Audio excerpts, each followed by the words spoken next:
Well, welcome to Cannes to you both. As I was saying before, your film is beautiful, had great premiere. You got this incredible voice cast who, as we'll talk about in a minute, didn't just stand in independent recording booths by themselves to make this film. You get a lot of really interesting stuff here, really appropriately for the graphic novel that you're adapting. It's innovative, it is animation, unlike anything I had ever really seen.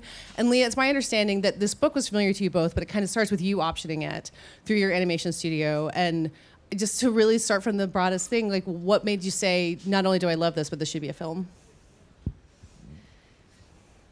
Yeah, when I was given the graphic novel, I was going through dementia in my family. A loved one was going through it. And so it really, it really hit close to home. But I also just thought the book was fantastic and brave and honest and weird and funny. And I cried my eyes out when I read it, but I also laughed, and I just thought that it was so expertly balanced, speaking about grief, but also using humor. And I thought it could translate to a film, and I knew it could translate to an animated film because of the visuals and the way that the author depicted her story.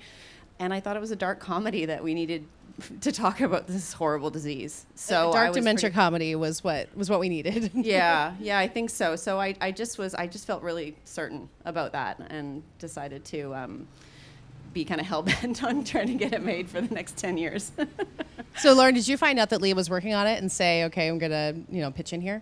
I was not familiar with the book until Leah tracked us down. She came to a Hilarity for Charity event and talked to Seth's parents, although we didn't meet then. It's like a When Harry Met Sally. But then through our agent was sent the book and the first draft of the script in October of 2016. And my mom had been diagnosed with Alzheimer's back in 2005. And so Seth and I, we were young caregivers. I was dealing with my mom having this disease while I was falling in love, while I was starting my career, just like Sarah in the book. And it really spoke to me, and I saw my story in it. And yeah, so it was kind of a no-brainer. We met with Leah. We met a few times. I was like, is this lady weird or crazy? And then I was like, no, she's did a actually background check on me, incredibly lovely and wonderful.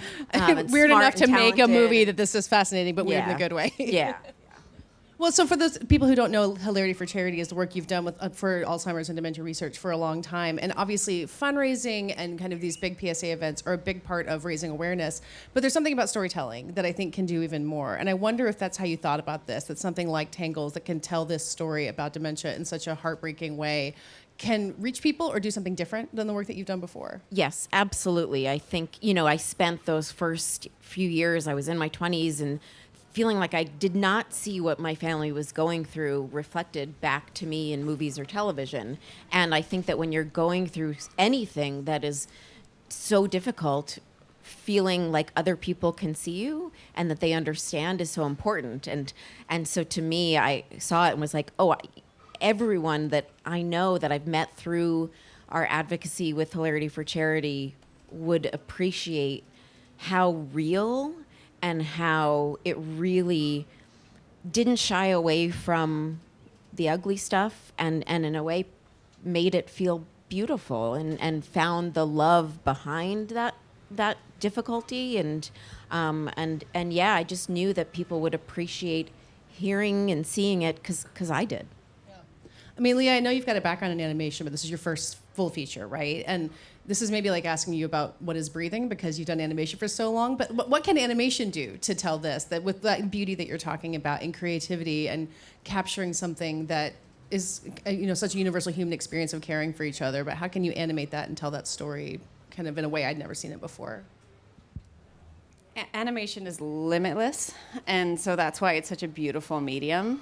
And there was no question about whether I was going to try to adapt this story into live action. It just felt really natural to take what had happened in the book and evolve from there. But I think even if it wasn't for that, I think animation is the right choice to tell this story because we are what I was really trying to do was show the audience what it felt like for our protagonist, and through the adaptation and the script writing, I wrote the script with Sarah Levitt, the author, and another writer, Trev Rennie. I was always asking Sarah, tapping into her, like, tell me what it felt like. Let's talk about what it felt like, and then I'll try to find a way to visualize that in a way that can be more visceral, maybe, than just sort of watching the scene unfold. And so that was the really fun part, to be able to get to create those visuals when we go inside the protagonist's psyche, and we try to tap into what those emotions might look like if we were able to visualize them. And so that's why there's some dark stuff in there, and a lot of water and waves, and to express those feelings of drowning in darkness. Drowning in darkness. And yeah. So yeah, animation just lent itself perfectly to do this. And yeah, I mean, I've been saying this all week, but I think it's good to remember that it's a medium, not a genre, animation. So it's like, it is our craft, and it's our tool, and it's the brush that we painted this story with. I was going to ask about the process of making something like this and selling it, because I do think there can be a lot of people can imagine limitations in animation. Like, it needs to be kid focused, or it can't tackle something like this. Like, how do you navigate those conversations and saying, this is what animation can do? Do you have to kind of point to other films that have done it, or just kind of sell them on your vision and saying this will work in a way that live action absolutely couldn't? I just say I disagree because I think it's I don't think it's true. I think we can tell very intimate and emotional and quiet stories, and there's quiet moments in our film that I think are quite cinematic, and it's and there's not a lot going on, and it's not super dynamic and loud all the time, and there's a place for that in animation, certainly, and that's really fun. But yeah, I think we can tell these kind of stories as well. Lauren, what do you think? Yeah, no, it was never a conversation. It just, I think that, like, animation, as we've seen, actually this morning I was just talking about the movie Up, and I think we all know how that movie stirred such deep emotion. Mm-hmm. And so, as Leah said, just like to be able to show the internal side of being a caregiver through the endless opportunities of animation is the way to do it. And I think that, like, as Leah said, it's a tool, not a genre, and I think we've seen that over and over again. Yeah, I think Up also premiered at Cannes, so it's really I think so. Yeah. So let's talk about this voice cast. As we were saying, you got everyone together, at least to some extent. I mean, you're creating a family on camera. You've got Julia Louis-Dreyfus as the mother, Bryan Cranston as the father, Abby Jacobson is playing Sarah. How did you get all of them on board? Say, here's this fun dementia movie we want you to make, and then specifically getting them all together. Like, that is not the way a lot of things are made now. How hard was that, and why was that worth it?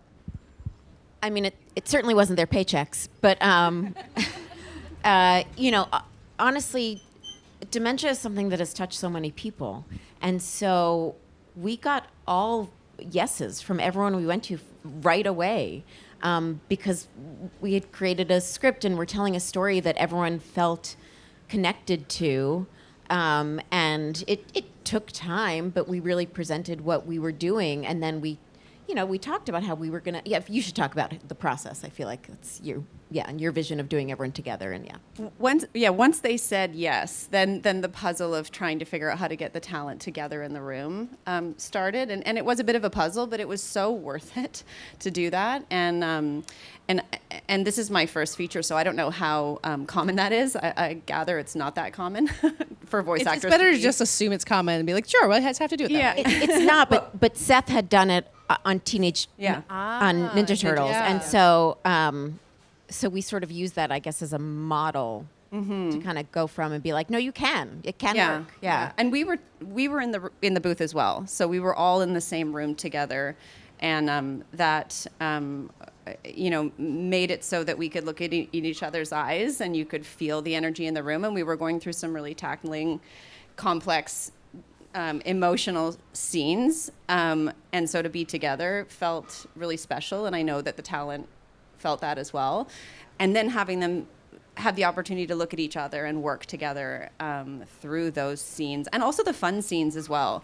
Samira and Abby were together for their scenes, and they had they had a lot of fun together. We had Pamela Adlon and Sarah Silverman together, which was with Abby, and like that was what a so day that fun. was. Yeah, we did not have enough time. Oh no, we could have Ever. kept going forever and ever. There, yeah. But Brian and Julia were together also, and I think what we wanted it to do was give us this really authentic dialogue that felt naturalistic and believable, because it's a family for the most part that we're depicting, and we wanted those arguments to feel real and feel like they were happening between two people, and the tender moments as well. And I think we did that. I think that was worth all of that effort to be together. Yeah. I think it's evidence of how eager people were to participate that Bowen Yang is in a really small part as the coworker, which could be anyone. You're like, no, I know who that is. That is an unmistakable voice in there.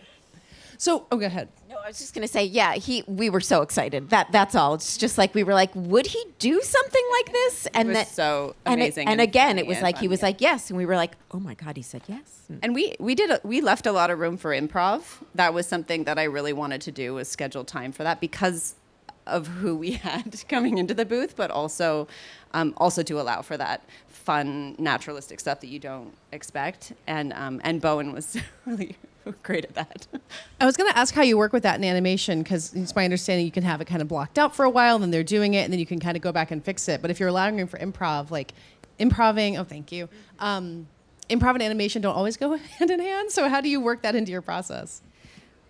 This is hand-drawn animation, so and actually hand-drawn, and so we had to pick the right moment in our production to do the recordings with the talent, and we needed that to be early enough in the process that we could work from that. So we started with a radio play of the whole thing that was my voice, which I hated for 2 years, while we did all of our animatics. When people and know how storyboarding. hard you have to work to make a movie, I feel like they should know that it involves things like that. Just listening to your own voice for 2 years. I could not wait to swap out that last. She's downplaying. She did just fine. We even considered let's let Leah do all the voices, but ultimately.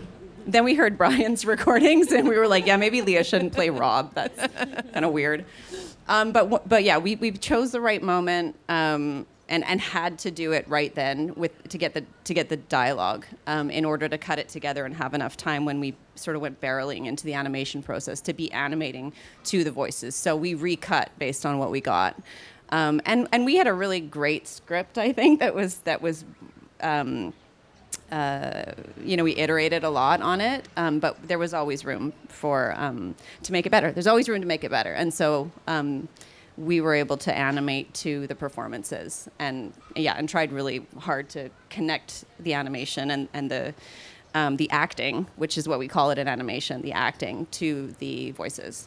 I mean, the performances are incredible. They are acting. Before we have to wrap up, tell me about the premiere last night. You had a big splashy can premiere. It is what all the 2 years of listening to your own voice is worth it for in some ways. How was it? I cried through the whole thing. I literally almost burst into tears on the red carpet. I'm like, I'm not that person. Like, I talk about this literally till I am like literally, I've talked about my mom's story over and over and over again, and I can, for the most part, hold it in. But we've been working on this for so long, and we've all put so much of ourselves into it, and it means so much to us to be here and premiere in this way, and I'll let you talk about it too, that I held it in on the red carpet, but then when Leah was introducing the movie up front, I lost it completely, and I didn't get it back together until I was like essentially in my hotel room later. Thank God for waterproof mascara. Yeah, I couldn't look at Lauren throughout the night. I just sort of avoided her. No eye contact. Or any of our other crew and our partners and our producers. Like we really have been through it together, and so it was a beautiful release last night, and it was really overwhelming. Of course, I don't think anyone expects that, but the reception was overwhelming and really positive. So I'm as you can see, I'm still speechless because it was just last night, and You guys are going to start rumors of like a feud, not making eye contact at the premiere party. Just me crying, walking away. That'll get you good press. Well, the film is beautiful, and that reception is very well deserved. Thank so you. everyone here hopefully gets a chance to see it. And thank you both so much for coming to talk about it. Thank you so Thank much. you. Thank you. Thank you so much.